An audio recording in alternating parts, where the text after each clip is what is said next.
ಜಮ್ಮು ಕಾಶ್ಮೀರ್ ಭಯೋತ್ಪಾದಕರ ದಾಳಿಯಲ್ಲಿ ಭೀಕರ ಅಂತ್ಯ ಕಂಡ ಕನ್ನಡಿಗನ ಕತೆ.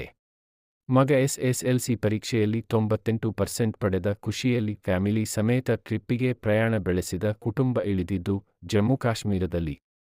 ದಾಲ್ ಲೇಕ್ ನೋಡಿ ನಂತರ ಅನಂತನಾಗ್ ಜಿಲ್ಲೆಯ ಪಹಲ್ಗಾಮ್ಗೆ ತೆರಳಿದರು. ಅಮರನಾಥ್ ಕೇವ್ ನೋಡಿ ಪರ್ವತ ಕಣಿವೆ ವೀಕ್ಷಿಸಲು ತೆರಳಿದರು.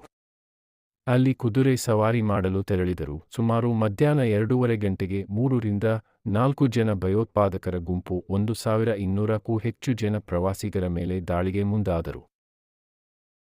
ವಿಚಿತ್ರ ಏನೆಂದರೆ ಒಬ್ಬೊಬ್ಬರ ಐಡೆಂಟಿಟಿ ಕಾರ್ಡ್ ನೋಡಿ ಗಂಡಸರ ಬಟ್ಟೆ ಬಿಚ್ಚಿಸಿ ಹಿಂದೂ ಎಂದು ಖಚಿತಪಡಿಸಿಕೊಂಡ ಮೇಲೆ ಹಿಂದೂಗಳ ಮೇಲೆ ಭೀಕರ ದಾಳಿ ಮಾಡಲಾಗಿದೆ. ಈ ದಾಳಿ ಭೀಕರತೆ ಎಷ್ಟಿತ್ತೆಂದರೆ ಹೆಂಡತಿ ಮಗುವಿನ ಮುಂದೆನೇ ಹತ್ಯೆ ಮಾಡಲಾಗಿದೆ.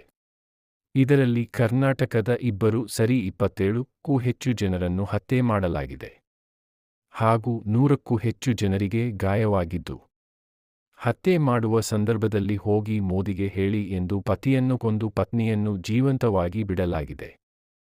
ಇದಕ್ಕೆ ಪ್ರತೀಕಾರವಾಗಿ ಮೋದಿ ಮತ್ತು ಇಂಡಿಯನ್ ಆರ್ಮಿ ಹೇಗೆ ಪ್ರತ್ಯುತ್ತರ ಕೊಡುತ್ತಾರೆ ಎಂದು ಇಡೀ ಭಾರತದ ಜನರು ಕಾಯುತ್ತಿದ್ದಾರೆ.